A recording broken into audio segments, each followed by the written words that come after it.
After months of intensive testing, the third-generation rolling stock on the Northeast Line has finally entered revenue service on the 28th of July 2023.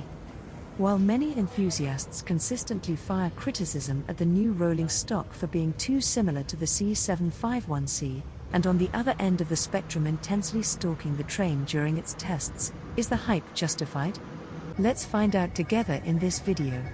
This video would be split into 3 sections. Firstly, I would be showcasing the new train model, before comparing and contrasting the new model with the similar C851E. I would then share my opinions about the new rolling stock as well as some improvements that can be made, before providing my final verdict and conclusions. Before we begin on this video, I would like to recommend the amazing Race Across Singapore series. It involves some fun and games while incorporating unique challenges that keep you on the edge of your seat.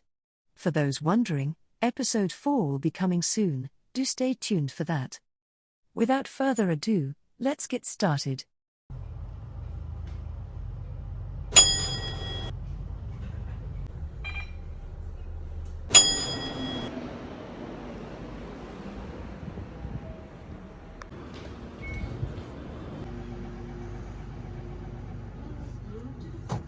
An eternity later.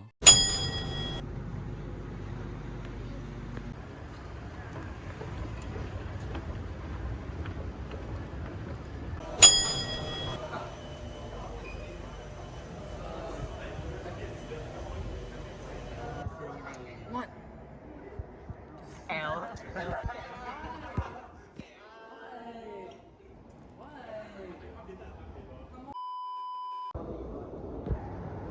The inaugural trip of the C851E arrived Sengkang Station at 11:07 a.m., greeted by a crowd of avid train enthusiasts desiring to capture historic footage of the train's revenue service debut.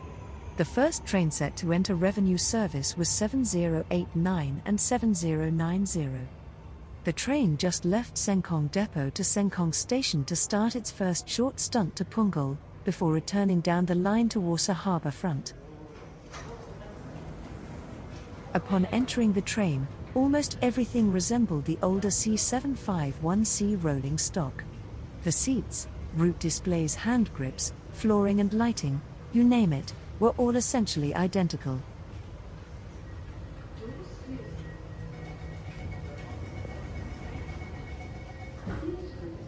Well, to be completely honest, after incessantly searching the train cabin for 10 full minutes, there are only 3 things I could find worth mentioning.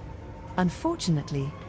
Firstly, what sets this rolling stock aside from its closest cousin, the C851E, has to be LTA's refreshed livery. The original C851A and C851C feature the original Northeast Line train livery designed by SBS Transit 2 decades ago. It consists of a black and white base with stripes of SBS Transit's corporate colors, orange and purple. While the LTA logo was simply slapped on the refurbished C851A, LTA at least incorporated a standardized livery with a large purple stripe this time. In my opinion, it creates a sense of identity for the line.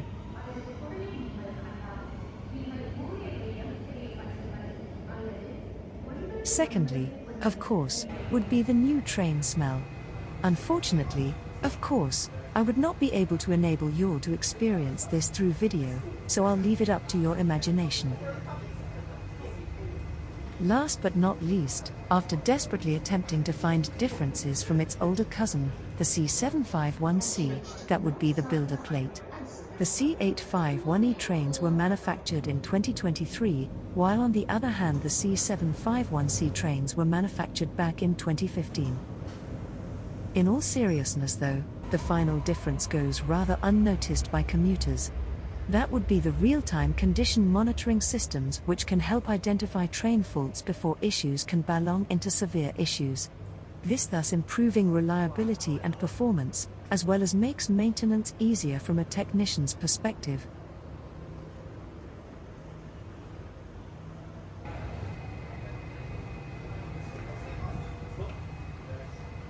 Nevertheless, It is indeed disappointing that the C851E is almost completely identical to the C751C, sharing a similar interior and traction systems.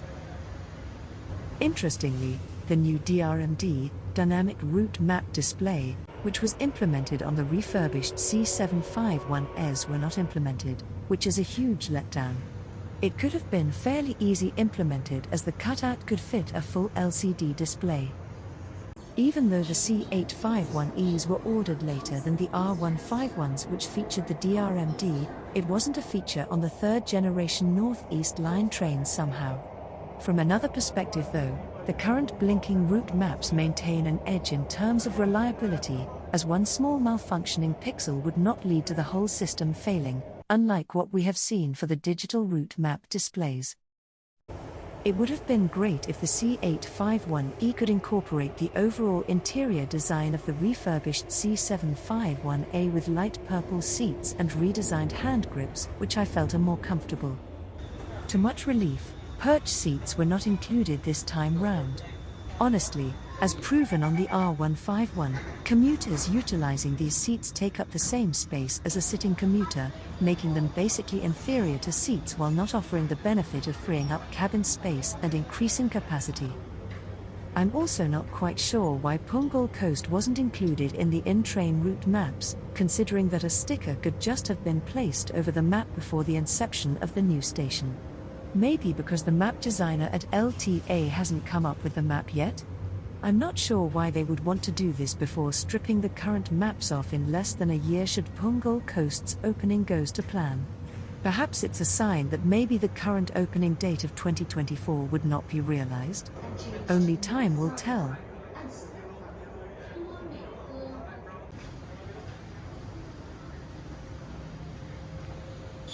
Why was the C851E put into service prematurely before the opening of the extension to Punggol Coast, which was the catalyst to ordering the new train sets?